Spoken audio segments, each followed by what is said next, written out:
Kalau di Indonesia, dari yang tadi saya bilang 800 dan 700 itu, 60% itu yang gantung. Wow, digantung. Iya. Berarti sendiri. Bapandiran santai. Assalamualaikum warahmatullahi wabarakatuh. Berjumpa lagi bersama saya Aulia Badar dalam acara Bapandiran Santai, podcast antara Biro Kalsel. Kita sudah beberapa kali siaran podcast ini, banyak sekali tema-tema yang telah kita hadirkan. Sekarang kita akan menghadirkan tema yang agak unik. Apa itu? Ini adalah tentang bunuh diri. Tanggal 10 September yang lalu itu ada hari pencegahan bunuh diri sedunia. Untuk itu kita akan mendapatkan informasi sejauh mungkin tentang kasus-kasus bunuh diri atau bagaimana pencegahannya oleh seorang ibu dari Ikatan Psikolog Klinis Indonesia Kalimantan Selatan. Namanya Bu Ghea. Selamat datang Ibu Ghea. Ya. Apa kabar? Alhamdulillah sehat. Mudah-mudahan sehat terus semuanya kita ya. Amin, amin. Bu, kita ini membahas hal yang unik ya Bu ya. Betul Pak. Biasanya kalau kami tuh membahas mengenai budaya, seni, kesehatan. Ini kok tentang bunuh diri ya Bu ya. Tapi emang perlu juga ya Bu kita supaya orang jangan bunuh diri. Sekarang ini kondisinya seperti apa sih sampai ada hari peringatan sedunia itu Bu? Bisa ceritakan Bu? Betul Pak, jadi ini sedunia sebenarnya ya. Ini judulnya kan makanya hari pencegahannya sedunia. Kenapa? Karena dilihat trennya itu semakin menaik gitu. Dari tahun ke tahun dia terus menerus naik gitu ya. Kasus-kasus, terutama kasus-kasus ya. Untuk kita sendiri di Indonesia itu sebenarnya yang ada data tuh 2016 sama 2017 nih Pak. 2016 itu sekitar 800-an. Banyak juga ya. Iya. 800-an apa nih? Dalam satu tahun itu. 800-an orang. 800-an orang. Yang bunuh diri. Betul, itu yang tercatat yang Pak. Tercatat. Iya, di polisi nih. Yang di polisi ya? Iya. Padahal banyak orang juga nggak mau ketahuan bahwa dia ada keluarganya ataupun mitranya yang bunuh diri kali Bu ya. Iya, itu kita nggak tahu yang seperti itu. Tapi yang jelas yang tercatat sekitar 800-an. Nah, kalau 2017 memang agak turun, cuman 790-an tapi masih banyak loh Bu. Tetap aja banyak gitu. Gitu. Itu kenapa Bu? Kalau dari pandangan Ibu tuh orang masih mau bunuh diri tuh faktornya apa ya? Banyak banget Pak faktornya. Apa tuh? Kita nggak bisa menyatakan bahwa satu faktor gitu. Tapi yang jelas kan ada ketidakpuasan misalnya di dalam hidup yang dirasakan di kehidupan dia sehari-hari. Terus bisa juga permasalahannya bisa bullying juga bisa termasuk ya kan. Sekarang lagi tren tuh bullying tuh. Betul. Bahaya juga. Jadi itu bisa mendorong orang bunuh diri Bu ya? Iya, karena kan akhirnya dia merasakan bahwa kenapa semua orang seperti itu sama saya, gitu. Terus tekanan-tekanan di dalam kehidupan, mungkin nggak hanya tentang pertemanan tadi, kalau bullying kan misalnya pertemanan gitu kan ya, tapi misalnya dalam keluarga, tuntutan yang ada dalam kehidupan, pekerjaan mungkin, bisa jadi pendidikan gitu. Semakin tinggi, mungkin manusia tuh pikir, hidup tuh gini-gini aja gitu. Ternyata kan masalahnya ada terus ya Pak ya. Masalah gitu ya. Yang kalau dilihat dari percobaan itu yang paling banyak tuh, ini kan kita cerita di Kalimantan Selatan ya. Kalau di sini yang paling banyak seperti apa Bu? Percobaan ya, kita bicara percobaan membunuh diri itu karena apa? Oke, kalau yang Indonesia ya Pak. Indonesia, boleh di Indonesia nih ya. Indonesia. Kalau di Indonesia, dari yang tadi saya bilang 800 dan 700 itu, 60% itu yang gantung. Wow, digantung. Iya. Berarti sendiri. Itu secara data di Kemenkes seperti itu. Sisanya yang lain yang minum, menggunakan obat-obat yang obat nyamuk, obat apa? Obat nyamuk juga ya? Yang yang bisa overdosis. Overdosis. Betul, itu sisanya seperti itu. Kalau di Kalimantan Selatan, kalau dari kasus-kasus yang sering ditemuin, karena saya di rumah sakit, saya juga praktek pribadi gitu kan ya. Kalau dari teman-teman juga yang berpraktek di sini, yang psikolog klinis ya kebanyakan ya satu yang tadi Pak, gantung tadi berusaha untuk menyakiti diri sendiri, sama satu lagi ya tadi minum, mengkonsumsi jatuhnya jadinya. Kalau melihat seperti itu, apa yang harus kita lakukan ya Bu supaya jangan mereka melakukan itu? Terutama dari pihak keluarga ataupun lingkungan ataupun dari pihak Ibu sebagai psikolog, apa kira-kira yang bisa diberikan? Betul. Nah makanya ini diangkat, ingin dibicarakan sebenarnya kenapa Pak? Salah satunya itu adalah kesadaran masyarakat sebenarnya, itu yang diperlukan. Terutama lingkungan paling kecil deh dalam keluarga gitu ya, bahwa apa perasaan kita, apa yang kita rasakan, apa yang pendapat ya yang kita pikirkan juga itu alangkah baiknya itu dikeluarkan gitu loh. Kebanyakan dari orang-orang di Indonesia itu tuh mendam ya, takut nanti diomongin, takut nanti dianggap jadi tidak bisa membawa nama baik misalnya keluarga, atau misalnya aduh nanti dicap apa nih gitu kan ya. Padahal sebenarnya pikiran perasaan kita itu ya perlu dikeluarkan, kita perlu mengekspresikan itu. Dan itu gitu. Sebaiknya juga mungkin ya Bu ya, kalau di tingkat sekolahan juga sudah mulai dikasih tahu bahwa ini tidak baik gitu. Itu boleh gak kalau kayak gitu? Boleh, betul. Apakah sekarang di sekolah-sekolah kita ada gak ada jam-jam khusus untuk memberikan itu, kayak edukasi seperti itu? Kalau untuk edukasi khusus itu masih belum Pak. Berarti perlu ada dong Bu? Betul, sebenarnya Melapor perlu ada. ke Pak Nadiem tuh. Karena kenapa? Karena memang kasus remaja yang semakin banyak sekarang ini. Iya, anak-anak yang mau cepat selesai aja ya. Bukan karena cepat selesainya aja Pak, karena sekarang sosial media. Jadi pengaruhnya kurang bagus juga sosial media. Banyak informasi kan, gampang nih kita mendapatkan informasi satu. Ya kan, makanya kan sebenarnya internet dan kecanggihan teknologi ini kan kayak pedang ya. Maksudnya tergantung nih, bisa bagus, bisa enggak, ibaratnya kayak gitu kan. Gitu. Jadi ada banyak konten-konten mungkin membahas tapi akhirnya menyerapnya salah, misalnya seperti itu. Makanya alangkah baiknya sebenarnya kan dia belajar misalnya dari searching ya kan, searching di internet, tapi ada orang tuanya nih yang mengarahkan baiknya seperti apa. Terus dari sisi agama mungkin seperti apa, ya agama kan? Baiknya seperti apa Bu? Kalau menurut Ibu? Apanya nih Pak? Kalau dari pendekatannya nih ya. Pendekatannya. Oke, kalau dari sisi agama sebenarnya yang sekarang ya Pak ya, yang sekarang ini terjadi adalah kebanyakan dari orang di masyarakat Indonesia, kalau yang saya lihat pasien-pasien yang datang, ada yang cocok dari segi spiritual supaya melakukan terapi dari sisi spiritual gitu. Tapi ada juga yang nggak cocok gitu.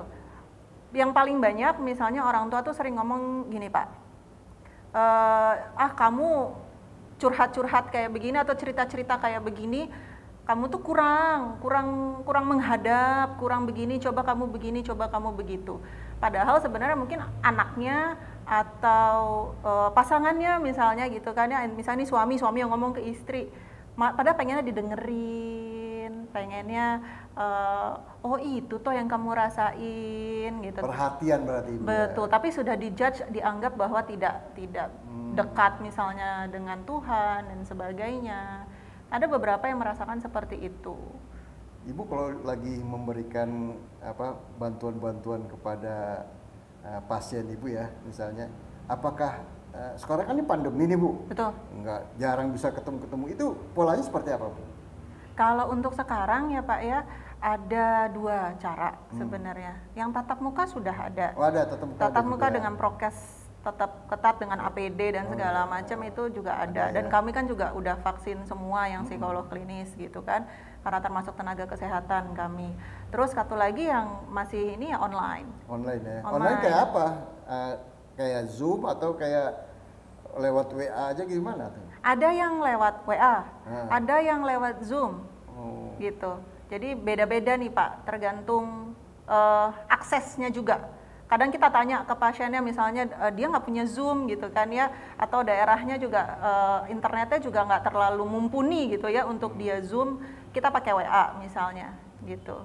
Ya intinya minimal bisalah ada bantuan-bantuan yang disampaikan Ibu lewat Betul, online tersebut ya. Betul. Aksesnya ada. Aksesnya ada ya. Betul. Kalau boleh tahu saya nih Bu, kalau selama pandemi kayak gini, apakah tingkat orang ingin melakukan itu lebih banyak atau berkurang?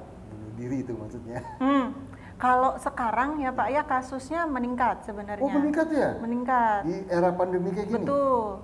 Kalau dari yang kita dapat pasien yang datang ya Pak ya, itu meningkat sebenarnya. Tapi bukan ke arah melakukan tindakannya aja, tapi yang kebanyakan sekarang tuh yang percobaan. Misalnya melukai diri sendiri, itu banyak, betul. Tapi melukai diri sendiri belum tentu dia tujuannya mau ke arah bunuh dirinya. Tapi ingin mencari perhatian misalnya, gitu. Iya, itu ada, ya. betul. Biar keluarganya merhatiin atau suaminya juga nih kan lihat tuh, kalau kamu nggak perhatiin saya kayak gini nih. Betul, itu, maksudnya seperti Cari itu. perhatian. Makanya pas misalnya nih, ada pasien datang gitu kan yang melakukan tindakan untuk melukai dirinya sendiri. Nah itu kita perlu gali, ini sebenarnya tujuannya apa gitu. Apakah memang ada masalah yang dihadapi sehingga dia tidak merasa berharga misalnya, terus dia melakukan tindakan tersebut gitu kan ya untuk memuaskan dirinya misalnya karena dia nggak bisa mengekspresikan emosinya. Kadang kan orang ekspresi emosi kalau lagi kesel ada yang ke olahraga ya Pak ya. Ya kan, ada yang ke olahraga, ada yang ke lukis misalnya gitu kan ya. Dia gambar sesuatu hal yang bisa mengekspresikan apa yang dia suka, ada yang nulis gitu kan. Nah ini karena dia nggak nemu caranya kayak gimana, makanya dia perlu bantuannya apa ya, profesional atau keluarga terdekat yang mengenali dia seperti apa gitu, untuk membantu dia untuk bisa ekspresi dengan positif, caranya yang positif. Berarti dari diri sendiri juga harus ada ya, kita mau ngapa yang positif itu, mau olahraga boleh, betul, mau melukis boleh, mau nyanyi Pak, nyanyi, nah. wah ini khusus nyanyi nih Bu. Kan sekarang nih orang lagi seneng-seneng nyanyi, coba Ibu lihat di YouTube orang bikin nyanyi ini cover itu obat stres apa bukan Bu? Nah ada ya, ini tergantung orangnya ya Pak ya, tergantung orangnya. Ada yang menjadi itu obat stres, ada pasien saya yang seperti itu. Ada. Gitu. Boleh cerita ya? Jadi dia cover bukan mencari view, bukan mencari view, bukan mencari like, bukan mencari komen gitu ya, tapi mau mengungkapkan. Dia pengen pengen nyanyi cover tentang cinta-cinta, ya dia cari lagu apa nih yang cocok sama suasana hatinya. Kayak gitu. Jadi dia ada yang seperti itu. Ada yang dia sukanya animasi, Pak. Jadi wah, itu kayak animasi? Ada. Jadi dia bikin. Dia bikin ya. Kreatif dong berarti itu. Betul. Tapi kan dia tidak bisa ekspresi secara verbal.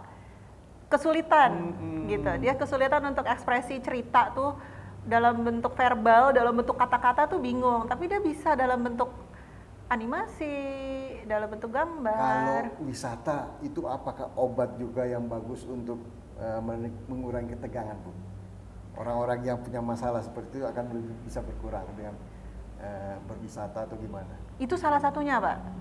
Salah satunya, betul. Tapi kalau kondisi pandemi kayak gini kan orang jalan-jalan susah ya, Bu ya? Nah, makanya kan jadi meningkat, Pak. Wah, itu jadi udah kalau gitu tempat wisata buka aja ya, Bu ya. Nah, ini bikin ini lagi ya. Jadi memang salah satunya itu karena keterbatasan sih, bukan karena tempat wisatanya, tapi karena keterbatasan ruang sama gerakan. Itu yang membuat jadinya, aduh kalau kayak gini nggak bisa. Padahal dulu itu cara saya untuk mengeluapkan mengekspresikan emosi saya gitu loh, keluar mancing misalnya, ya kan? Ini Bu, mancing saya Bu, terus terang Bu, kalau namanya mancing saya nggak bisa Bu.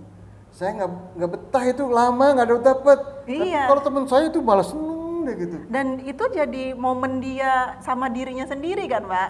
Ada yang seperti itu gitu loh. Dengan dia mancing, mungkin dia banyak, momen. Bukan ada lagi, banyak. Bu. Tapi Bapak nggak nemu. Nggak nemu, saya feel di situ. Iya, buat Bapak nggak begitu. Buat Bapak misalnya yang lain, makan misalnya. Makan, nyanyi gitu ya. Jadi orang-orang itu harus tahu juga dia bisa menyalurkannya kemana, ya Bu ya, harus mengeksplor diri sendiri. Kalau salah-salah misalnya dia disuruh jalan-jalan, padahal dia nggak suka jalan-jalan, nggak selesai juga masalahnya Bu ya. Ya, makanya ke psikolog selain untuk memahami masalahnya juga mencari tahu kira-kira dia punya potensi apa, kira-kira dia arahnya kemana. Nah ini kan orang masih belum familiar Bu dengan psikolog Bu. Itu psikolog itu bagaimana sih kita untuk bisa mendapatkan layanan psikolog? Karena kalau Pertama, kalau kita datang ke sana, gambarannya kita sakit, punya masalah kejiwaan lagi. Iya. Itu bagaimana supaya orang mau ke psikolog tanpa harus punya pikiran yang tidak-tidak? Gimana, Bu? Ya, ini memang bagian dari kesadaran masyarakat sih, Pak. Cuman saya senang sebenarnya karena sekarang sudah melek sebenarnya. Masyarakat sudah melek. Betul, betul. Terutama untuk yang usia produktif ya, itu sudah melek dengan kondisi kesehatan mentalnya masing-masing, gitu. Seperti udah ngerasain, kenapa ya saya sering nangis-nangis melulu, kalau sendiri malam nangis-nangis gitu. Mungkin dulu dianggap ya, biasa aja gitu. Tapi sekarang mereka udah mulai memahami bahwa ini kayaknya saya ada sesuatu deh yang harus saya sampaikan atau yang saya sebenarnya pendam mungkin gitu, dan itu bisa dia keluarkan bersama dengan yang profesional ya, terutama psikolog klinis gitu. Kalau untuk layanannya sebenarnya kami ini psikolog klinis ada di rumah sakit. Semua rumah sakit pasti ada. Betul. Gitu. Karena kami kan termasuk tenaga kesehatan, jadi sudah ada di setiap rumah sakit RSUD, mau di swasta itu juga sudah ada sekarang posisinya. Bahkan kami juga ada yang praktek pribadi ya. Betul, jadi siap aja. Boleh gak? Searching. Boleh gak nanya nih, Bu? Iya, Pak. Orang kan gambarannya kalau ke dokter psikolog tuh berapa sih bayarnya? Apakah bayarnya mahal atau enggak atau gimana, Bu? Cerita. Nah, beda-beda, Pak. Beda-beda. Kalau itu dia BPJS, itu nanti di rumah sakit gitu kan ya. Nah, sesuai dengan tarif BPJS, itu juga ada. Oh, BPJS masuk juga? Betul, untuk itu juga psikologi, ada. Betul. Ini ya? Tapi di RSUD berarti. Betul. Kalau swasta enggak ya? Kalau swasta enggak. Kalau swasta ada yang tergantung dari covernya perusahaan. Nah, itu juga ada perusahaan yang mengcover kesehatan mental. Wah, ini berarti harus gitu. Menurut Ibu ini bagus ya kalau setiap perusahaan tuh punya kerjasama dengan pihak psikolog ya, supaya banyak, Pak. Sudah banyak ya? Banyak, Pak. Bahkan saya pernah yang mau pensiun. Mau pensiun juga diperiksakan kesehatan mentalnya, siap nggak mereka untuk pensiun gitu. Berarti kesadaran di pihak perusahaan juga udah bagus ya, Bu ya? Betul. Kan termasuk dari seleksi karyawan kan dites psikotes, dilihat kepribadiannya, potensinya. Nah, itu sebenarnya udah salah satu bentuk kesadaran sebenarnya dari perusahaan gitu. Tapi intinya masyarakat juga kalau ada permasalahan soal kejiwaan ya datanglah ke psikolog ya, Bu ya. Iya, Pak. Di samping juga kan ada juga kan selama ini orang juga kalau punya masalah datang Pak Kiai, datang ke orang-orang yang dianggap yang bisa diajak ngobrol. Betul. Tapi di sisi lain secara keilmuan ada orangnya, Bu ya. Iya. Betul. Psikolog itu ya juga diminta supaya juga mau ke psikolog ya. Dan nggak usah takut nanti soal biaya BPJS ada ya, Bu ya. Ada. Nah, kalau mau yang swasta ada juga perusahaan itu kan. Atau yang mau pribadi juga. Ada, Pak, betul. Itu banyak disesuaikan dengan kemampuan ya, Bu ya. Iya, betul sekali. Tapi intinya ya anggaplah sekarang bahwa ke dokter ke psikolog itu suatu yang penting ya, Bu ya. Jangan dianggap suatu yang mahal atau yang tidak perlu lagi, Bu ya. Betul, Pak, karena kadang ini loh, kita tuh kalau sibuk sama pemikiran sendiri, itu malah jadinya negatif, betul, arahnya gitu, malah muter aja di situ-situ aja. Bu, ya? Betul, kenapa jadinya setelah ke psikolog itu mereka, atau setelah ngobrol deh sama orang, nggak usah ke psikolog, kita kadang ngobrol sama teman yang kita anggap dia dituakan misalnya, atau kita anggap dia cukup dekat sama kita gitu kan ya, kita jauh lebih nyaman gitu. Tapi kalau kita ngobrol terus kita dapat judgement tertentu atau pandangan tertentu, itu kan jadinya bikin aduh salah saya cerita gitu kan ya. Nah, kalau ke psikolog kita berusaha untuk sudah tugas kami gitu kan ya. Betul. Tugas kami juga tidak memandang dari siapa kamu misalnya atau bagaimana latar belakangnya dan sebagainya. Kita berusaha untuk melihat sebagaimana dirinya dia. Bahwa dirinya. Ini kan kalau anak muda tuh biasa permasalahan percintaan ya, Bu. Iya, betul, Pak. Nah, itu apa yang diarahkan oleh psikolog untuk mereka supaya bisa membebaskan diri dari permasalahan tersebut? Ini sebenarnya saling berkaitan sama judulnya awal tadi Pak. Apa? Sebenarnya karena banyak juga permasalahan tuh justru munculnya dari percintaan sebenarnya. Waduh, bener. Yang bucin-bucin gitu. Terutama yang toksik sih Pak, yang toksik, hubungan toksik gitu. Ya, yang sempat merasakan kekerasan di dalam hubungan percintaannya, mereka ya. betul gitu.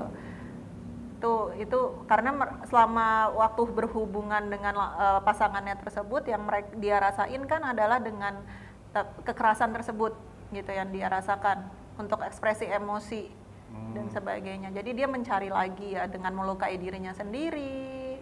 Iya. Gitu. Berarti itu masalah yang harus diselesaikan dengan baik tuh Bu ya. Iya Pak, semua aspek kehidupan sebenarnya saling berkaitan. Kadang-kadang kalau udah soal percintaan jadi serba aneh semua kita mengambil tindakan Bu ya. Kalau ada permasalahan Bu ya, mau bunuh diri tapi takut Kan mati. bunga-bunga Pak, berbunga-bunga, hati berbunga-bunga. Nah, itu kalau anak muda Bu.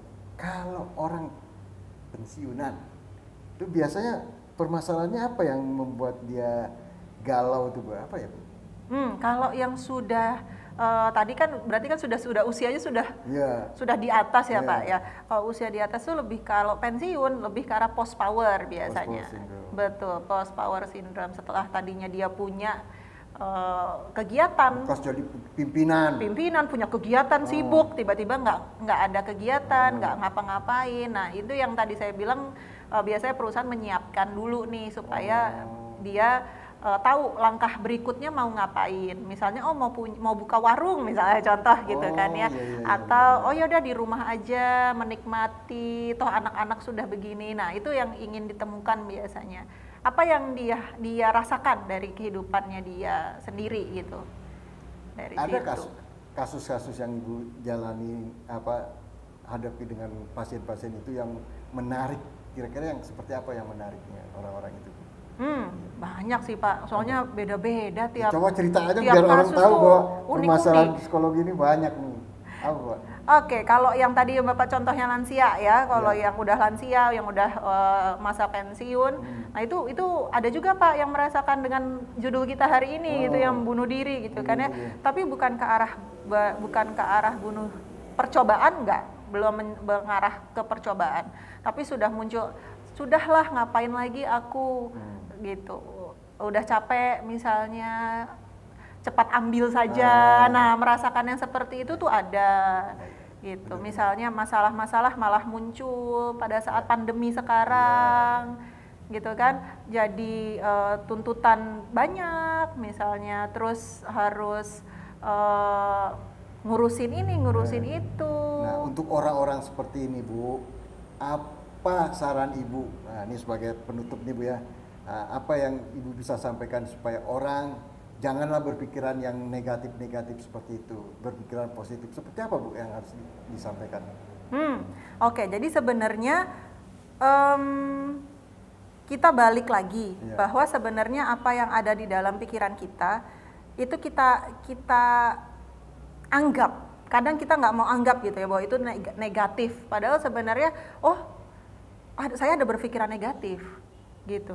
Oh, sebaiknya saya harusnya gimana ya supaya saya tetap bisa menjalani kehidupan ini, kemudian tetap merasa satu sih Pak, yang sering jadi datang permasalahan itu selalu merasakan adanya ketidakbahagiaan. Nah, harus bahagia intinya deh Bu ya. Iya. Wajib bahagia Bu ya. Tapi bahagia itu kan personal Pak. Maksudnya personal tuh masing-masing. Kayak tadi Bapak seneng makan. Iya, bahagia ya kan? makan. Ada yang seneng orang mancing, ya kan? Mereka mendapatkan kebahagiaan masing-masing. Gitu. Sama kayak orang memandang bagaimana tentang kesuksesan, itu juga masing-masing. Gitu. Jadi kita perlu menyadari diri kita sendiri dulu. Kita ini apa sih? Kita ini mencari apa sih sebenarnya? Nah, dari situ sebenarnya kita baru bisa tahu apa yang harus kita lakukan ke depannya, next-nya. Gitu. Berarti kesadaran dari diri sendirilah. Betul Pak, nah sadar diri, orang lain juga kita berusaha berempati. Nah itu yang poin paling penting, adalah empati. Itulah tadi bincang-bincang kita dengan Ibu Ghea dari pengurus dari Ikatan Psikolog Klinis Indonesia Kalimantan Selatan Ibu ya. Semoga perbincangan kita ini kita ambil yang baik-baiknya dan bermanfaat untuk kita semua. Terima kasih. Assalamualaikum warahmatullahi wabarakatuh.